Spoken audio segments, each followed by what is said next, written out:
Oh, I guess that's it. I guess I was waiting for the channel to turn over.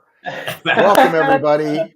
This is your world's toughest mutter 2025. Last chance to get your questions answered. Last chance to get a bunch of good info from 1, 2, 3 world's toughest mutter veterans, toughest veterans, regular tougher mutter veterans. I've run a 5K. I think I did urban mutter. I did the tough mutter half. I did them all. That's way too many categories.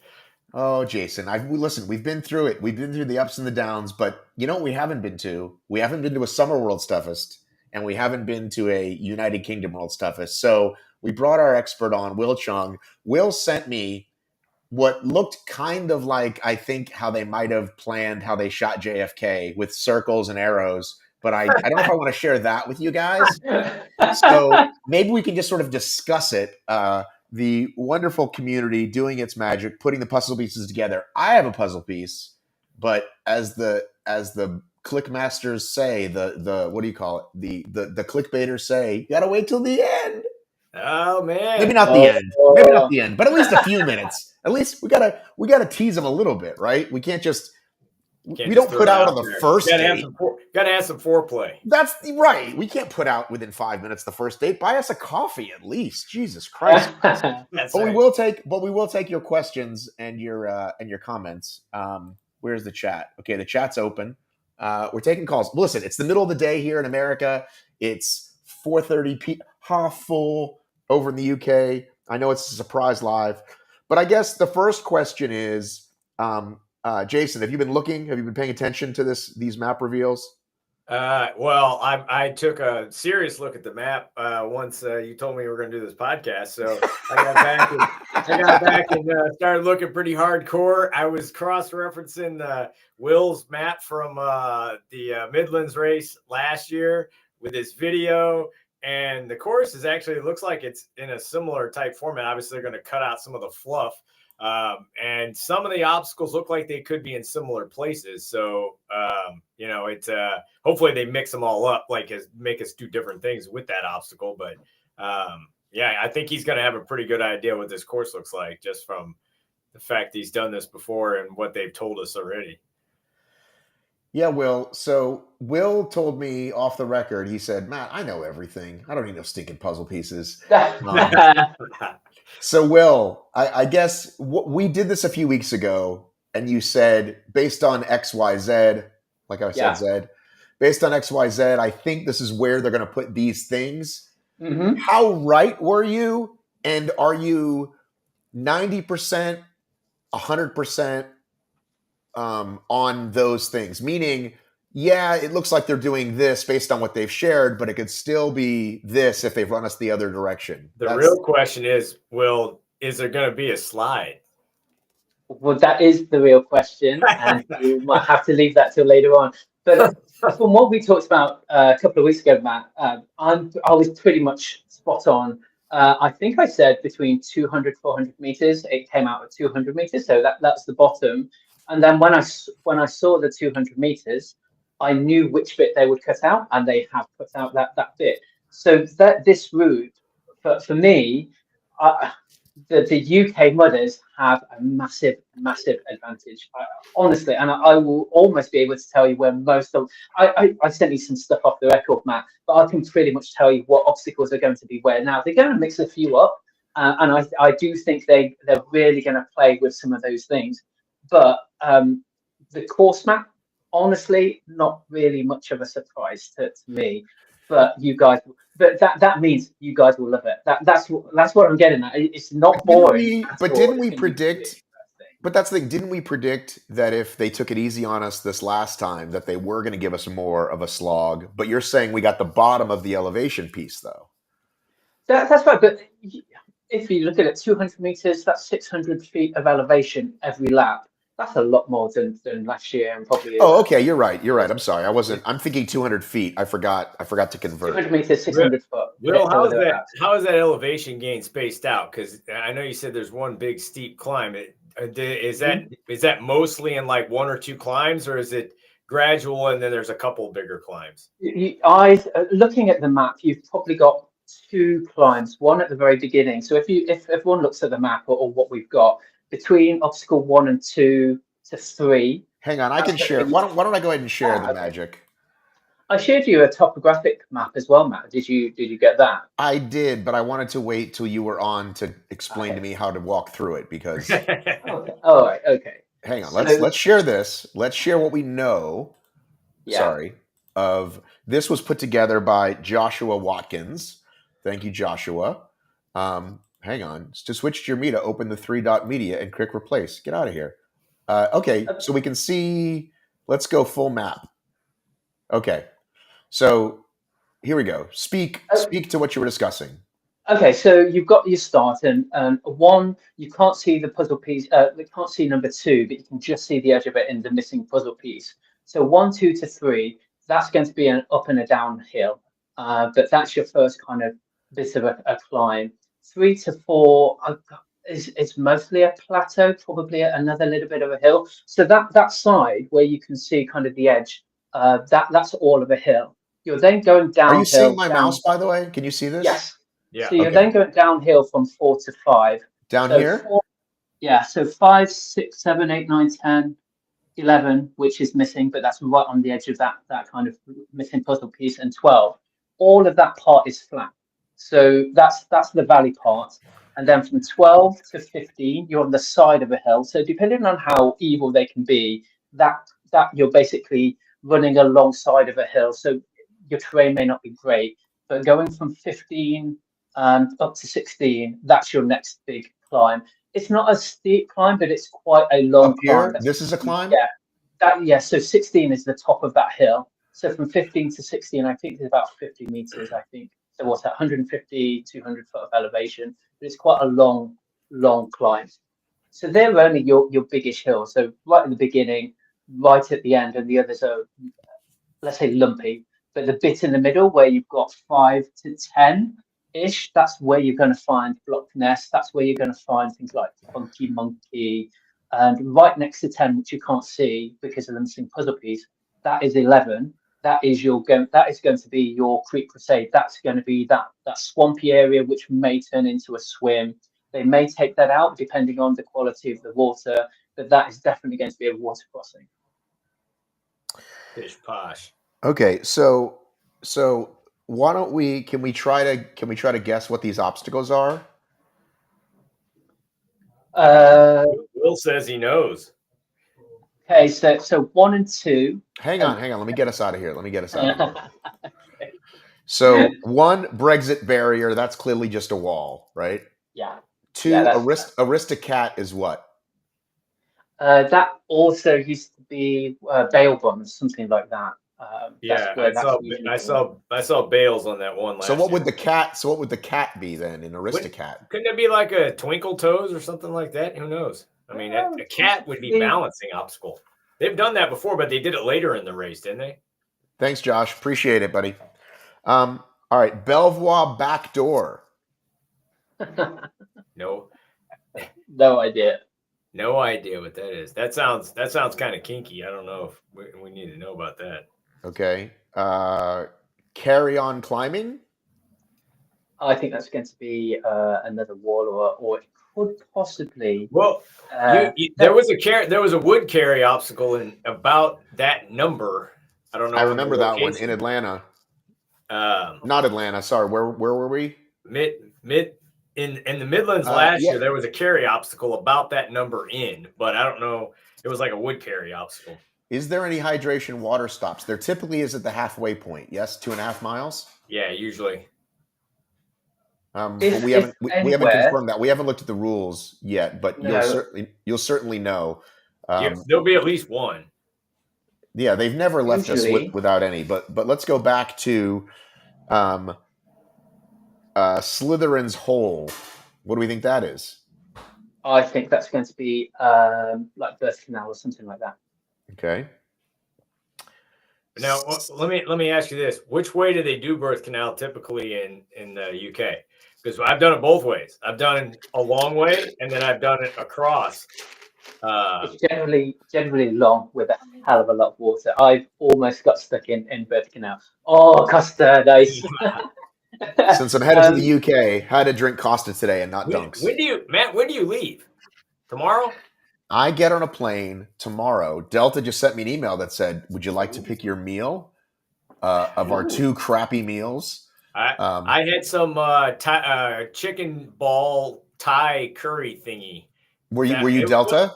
And it wasn't too bad. So those are my choices. My Delta was that or a pasta. And the problem is when you're a super healthy, fit athlete like myself with about 4% body fat, they just drown everything in sauce. It doesn't matter what you order. Everything is just drowned in something. So I was actually going to see what the veggie options were. You know, they bring out like the veggie options or the religious options. I think I'm going to look and see what that might be. Because it's like, come on. Did you watch any movies, Jason, on the way over? I watched Juror Number 2. Okay. Thumbs up or thumbs down? That one was really good. I would tell you that Delta, because we flew Virgin Atlantic from Atlanta over, so that's probably what you're going to be on. Yes. Delta actually had better movies than Virgin did, but it's a long flight. I tried to sleep a little bit, do all that, but I watched one movie, did a little work, all that kind of stuff. All right. Well, listen, pray for me, guys. As of right now, there are a lot of open seats. And so I'm looking to get that lay down. There you go. Fingers crossed. We had open seats. So, hopefully you can make that work. Okay. Back to the game. Back to the game. 7 is, what does this say? Box something? Garrett, Josh, what does this say? Box something? Yeah, it's definitely blocked out. You can't see the rest of it.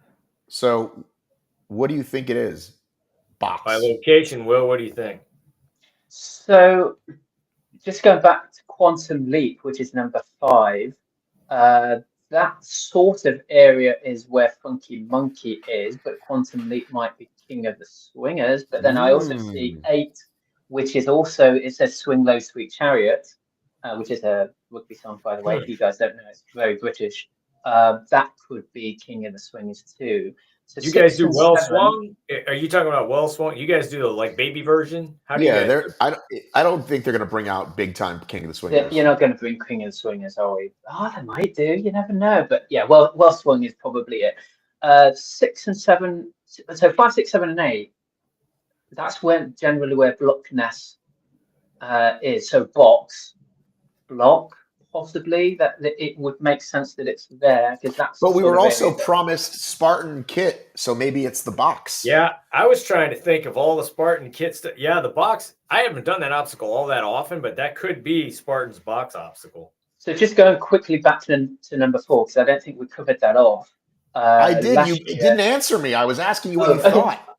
Oh, you started talking about London and flights and things. Last year, that's where Bender was at number 4. By the way, yeah, it could be either one. It has the word carry and the word climbing in it. And listen, I'm going to get off track. Your job, Will, is to let me go off track a little and then bring us back. Then bring you back. But don't stop me from going off track at all, because then what fun would the show be? Okay, Here we go. This is a great question. Let's stop for this question. Gareth Jones, you could not have a more English name. Any advice for someone who wears glasses? Would you advise glasses, contacts, goggles? Only issue with contacts is that they cannot be submerged. Thinking context and carry goggles for water obstacles. I wear glasses. Will, I'll let you answer this first. I am probably quite naughty. I do wear contacts, and I think I've only lost one on course before. And then as soon as I finish the course, I take my contacts out and put glasses back on. So that's what I would do. I don't wear contacts anymore. I think back when I first started OCR, I would just close my eyes a lot. But I also, I might not be able to read the back of your jersey from 100 yards away, but I can read it from 10 yards away, and that's what matters. So I don't need my glasses that badly. But I don't know, taking on and off goggles seems like a big pain, Gareth. But listen, bring it all. Find out what you like and don't like. Here's the great news. You got 25 and a half hours to figure it out. Yeah. Right? Seriously, though. I've just noticed, Matt, I don't know whether you know, but Jason Mitchell-Driver is. Matt, I'm bringing you a haggis from Scotland. Do you know who Jason Mitchell-Driver is? I feel like I should know that name. He must be the father of Harvey Mitchell Divers, who came second at Europe's toughest Infinity after Grant Thompson. So he got 72 kilometers, I think, off the top of my head. Harvey Jason, did. did I meet you, Jason? I think I might have met you at another race, and I can't remember. And please don't be upset with me. I can't remember. So All the Harvey's, hyphenated names run together to me. yeah. So Harvey's definitely one to watch up there with Grant from definitely from the UK. Okay, let's get back to the map that you're terrible at reading. Yeah. What number would you like to go over next? So number 9 is the Casaurus immersion. Now I think we all know what that's going to be, right? Dinosaurus water. Yeah, of course. What does that mean? Loch Ness. That's Block Ness. There's Block Ness. Yeah. Icarosaurus. Yeah, that's Block Ness. Yeah, I agree. Aragog's Tangle. Who's Aragog? Isn't that the I would spider? think it'd be like a devil beard type thing, right? Ooh, yes, that would be a good call. Devil's beard or a version, right? They always mix Devil's beard with the box or Devil's beard with Well Swung or whatever. 11, wet and mild. That could be the slide. Is that what you're saying? No, that's Quick Crusade. That is definitely the water crossing. Okay. 12, balls, sack, and crack. That's a carry. That's got to be a carry because you can see it's a loop. I would think that's one that I would think that maybe they're going to use some of Spartan stuff. That maybe that big heavy ball, they got that concrete ball, use that and then have us carry a sack. And then I don't know, because they have done stuff where you had to carry different things before. So maybe they combine all that stuff together. Look at Silent X. Bring back Kong Infinity. Wow. Remember man, that's an awesome one. Yes. That is an awesome one. Timer, I think. So 12 is definitely a carry, and that's an uphill carry as well. I've done that. That was Spartan last year. Okay. I'm glad I'm not doing too many laps of this thing. I'm glad I'm just doing a couple. This sounds hard. You are going to do it. Say hi. Will, are you coming out? Are you going to suit up? Oh, I'm definitely going to come out for a lap. Maybe with Matt. I'm hoping to get out with either Joe's or Matt as well. But I'm definitely going to be going out for a lap and interviewing people as well as getting a bit muddy. Yeah. He's got to get muddy. He's going to have a camera. He's going to do all the wonderful Will Chung things. Evan Prepares is going to be out running around with the camera. There's going to be all kinds of media people out there. Is Evan not running? No, he's not running. He's knee deep in seminary, but he's gonna come out and do reporting for one of the groups or whatever. So it's gonna be awesome. Probably the other guys, probably OCR report. That's fine. There's more than enough room under the obstacle racing tent, right? There's plenty of room out there. I mean, we do it probably better than anyone, but that's fine. Go check those guys out. They're good people, right? We love Mike Stefano. We love Fran, right? We love Carlo. I go way back with Carlo. I think Carlo's going to be there too. Jason has a question. What's the deal? So the deal is, Jason, if the race starts at noon, right, you must start your final lap before noon on that second day. So you have 24 hours to start your last lap. However, you then get to go out on that last lap if you choose to, and that's the 25 and a half hours. So the race starts at noon and ends at 1:30, if that is in fact the case, or starts at 10 and ends at 11:30. When does it start, Will? It starts at noon, I believe. Yeah. So it goes to 1:30. And the race results is whoever finishes more miles in less time wins the race. So if Will Chung finishes 90 miles,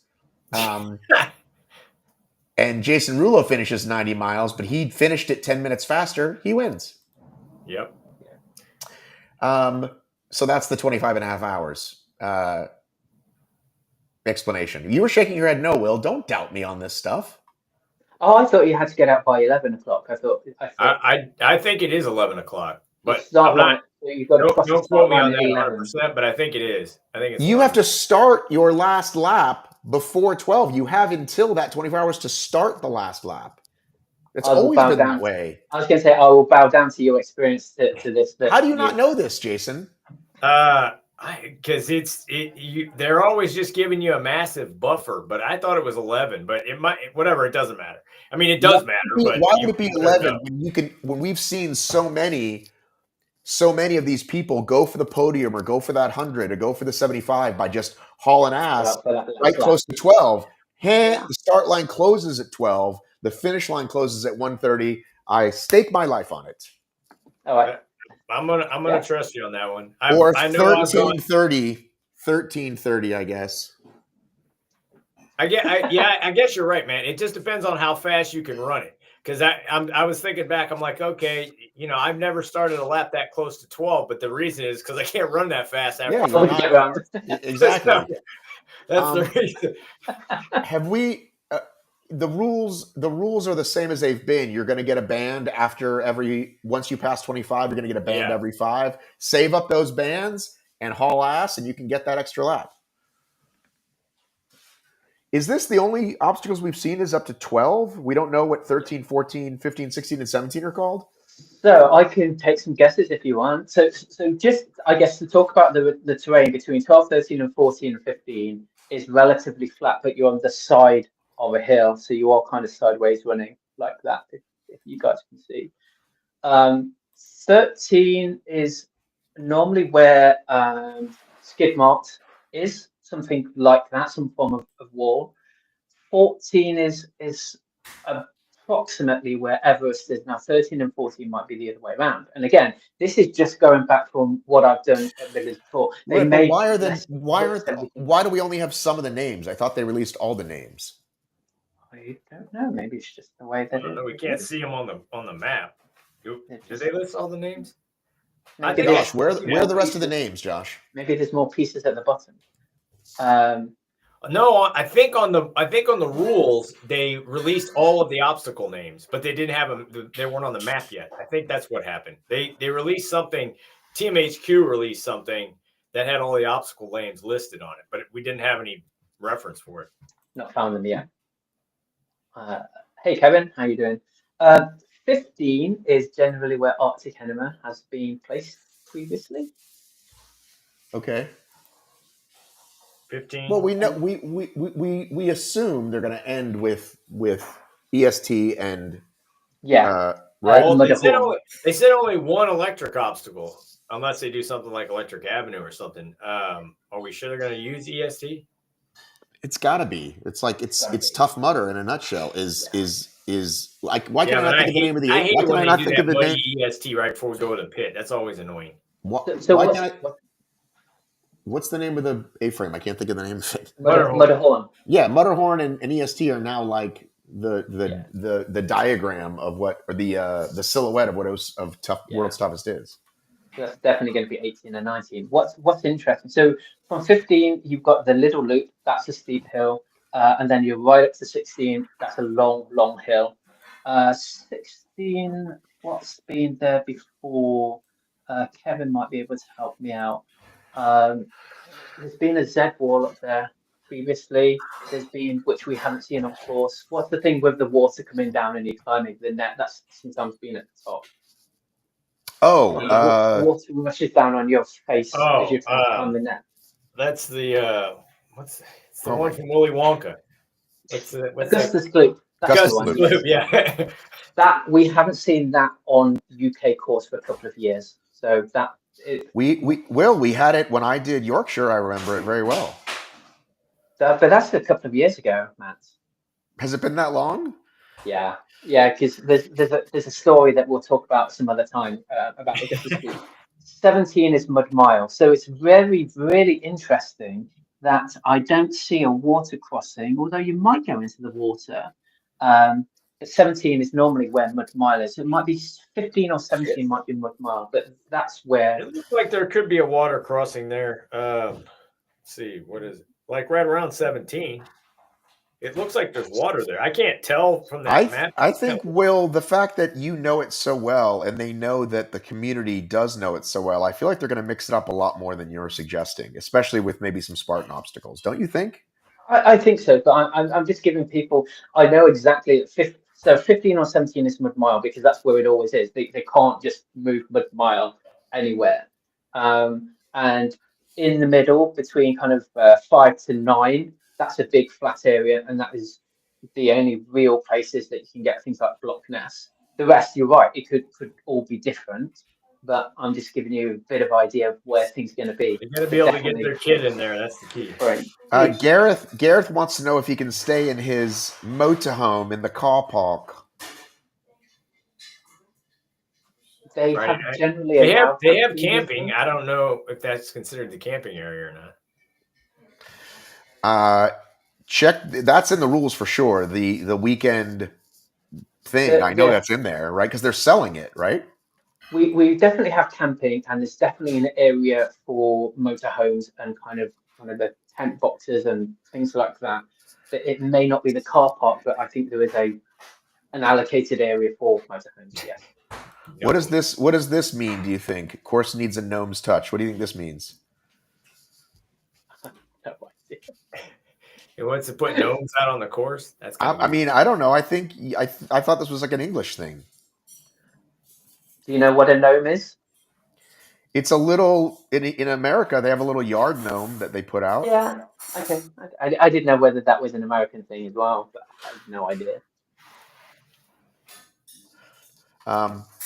So, what else about this course would you like to talk about before we talk about maybe how about some of the people that are coming? Oh, I have to reveal a puzzle piece. Should we do that now? Well, is it going to give us some more obstacle, spicy stuff to talk about? Unfortunately, no. Oh, I don't think so. But you can still fill it in. Let me make sure I don't accidentally share something really juicy. Okay. So Jason, while Matt's doing that, you've seen the map, and of course you don't know it. So do you have any questions for me of maybe the terrain, maybe kind of where things might be placed, elevation, that you might want to know, and then others might want to kind of be useful for? Yeah, well, so it looks like it's not quite 50-50 field and woods. But I know in the past you've said it's very runnable, like this course in general is very runnable. Whereas, we have like in Atlanta, you get in the woods and you can't see anything. So you got to turn your headlamp all the way up and all that kind of stuff. You're tripping over roots. There's rocks everywhere, all that kind of stuff. But you said this is very field runnable, so it's, other than the hills, would you call it a faster runnable course? Absolutely.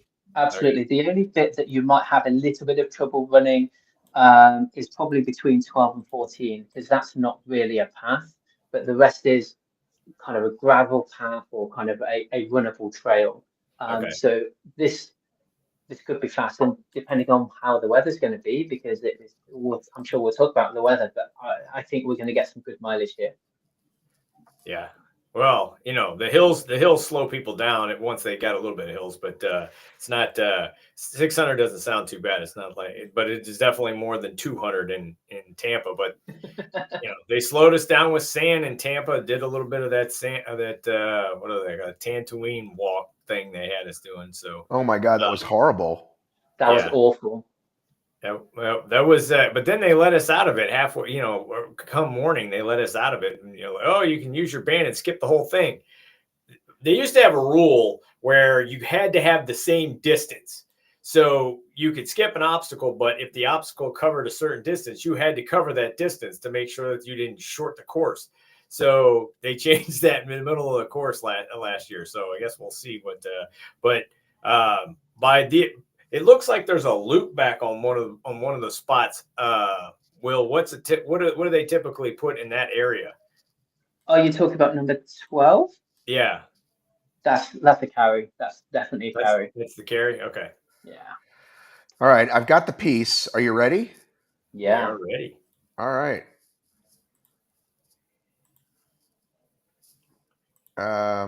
Where did it go? I lost it already. So David Milson has confirmed it is till 12. Technology. So experience. Josh Watkins, ETA was my first endurance run ever. Oh, WTM will be my second. Crazy man. How does your course compare to Henley? This one is less hilly, but I think it's as runnable as Henley if you take rid of the hills. And as Kevin has said, definitely more mud. Around 15, 14, 15, 17, that area is mud mile, and it's going to be this horribly claggy, muddy thing that will stick to you. So hopefully it's not 17. Otherwise, you're going to be going covered in mud to go up Mudderhorn and through EST as well. So that's not going to be fun for me. I hate it when they do that. They've done that before, WTM. Then you get your pit all nasty. It's ridiculous, but hopefully they don't do that to us. I think, Jason, the weather has been absolutely brilliant here, and it's looking good next week. Don't jinx us. But what I mean is, it can't be that muddy if there's not been water. We've not had a hell of a lot of rain. Oh, I know where that bit is. I told you 11 is so screenshot now, everybody viewing. There you go. Screenshot. And then I started to put it inside the piece myself, which I will pull up new. I think this is it. Nope, that's not it. Right in the center, isn't it? Right in the center. Doesn't tell us much, but hey, it's what they gave me. It's Tuesday. At least here in the UK, it's Tuesday. I mean, well, how many pieces normally they're done by Wednesday. So with all the pieces, I mean, this is getting crazy. Apparently, this piece was actually laid out at a race that nobody found.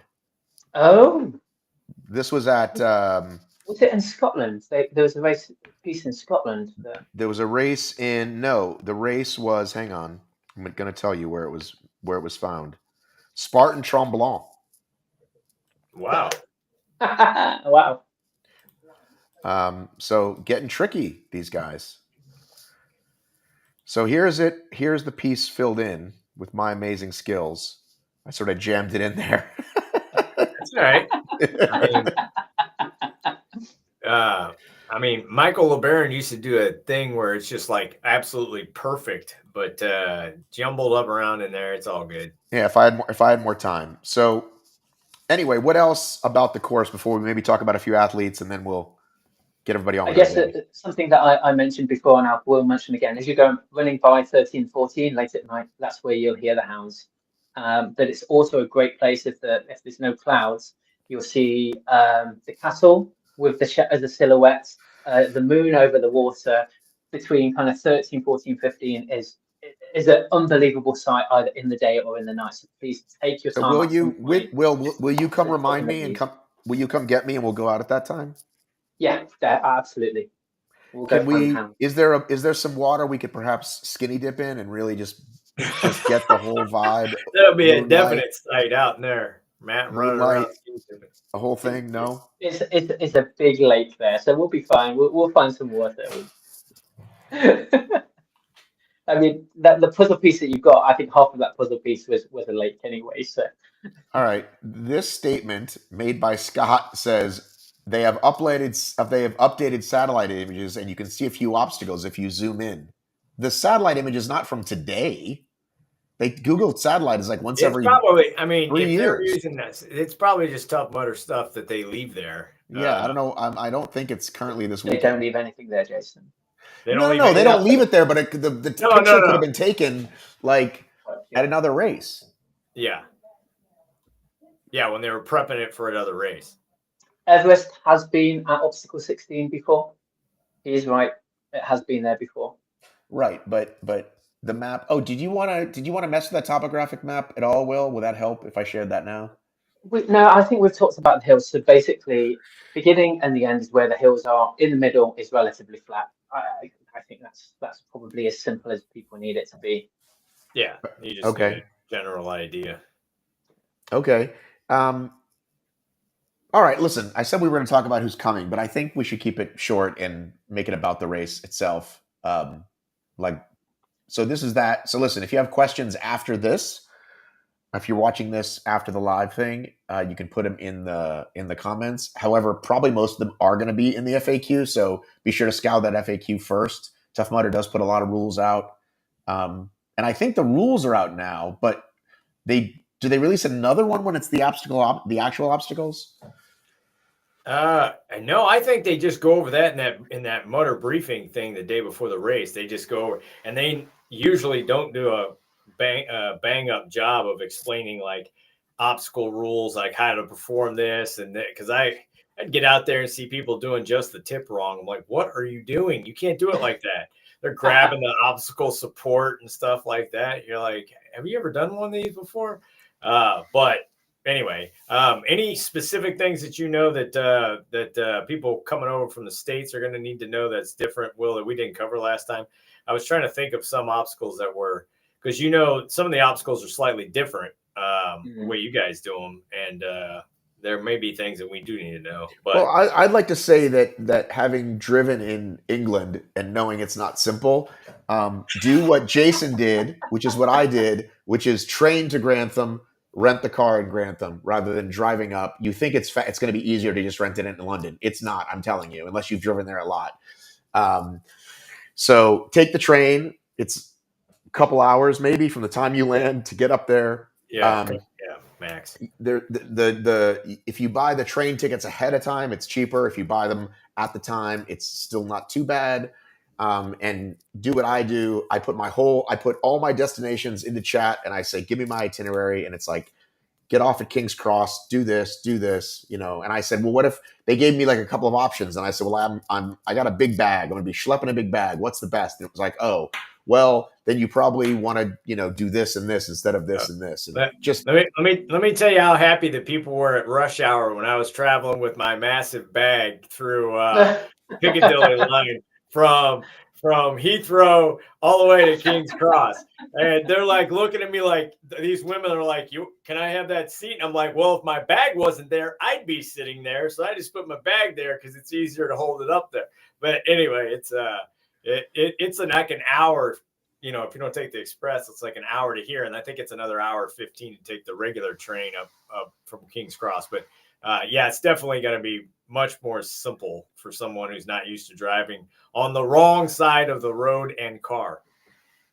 do you see that comment from Silent X, Silent Takeout X, Matt? Well, yeah, listen, I'm telling you, you think it's simple. You're like, how tough is a roundabout? I'm telling you, wrong side of the car, wrong side of the road. I'm a pretty smart guy, and my brain could not do it fast enough that people weren't. I saw my life flash in front of my eyes when we was in the car and you were going over that roundabout. Oh my God. So if anybody's listening to this is looking to do that, Jason found an enterprise that's in Grantham. There's probably a Hertz. There's probably all the brands. But message me if you have some problems. But like I said, I typed in a ChatGPT. I know my whole itinerary, including like it taking longer to get through. Like, okay, what if it takes me longer to get through security than I thought? Like all those things. Security is a freaking. Did you do the ETA thing? Did you sign up for that? What's ETA? Oh, you need to do that. That's that. You got to go on the ETA website. What does it stand for? European Travel Authorization. Well, I already have global. I have global. No, that's not this. This is a special thing the UK requires.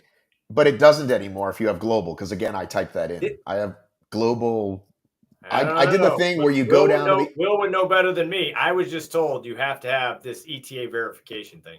Honestly, I don't know. I know I need an ESTA to get into the US. I don't know about getting into the UK. Matt, I would double check if I was you. For the listeners, Google ETA, the UK ETA, and you might as well do it. It takes like 15 minutes and it's easy. But if you get here and it's not done, apparently it's a big deal.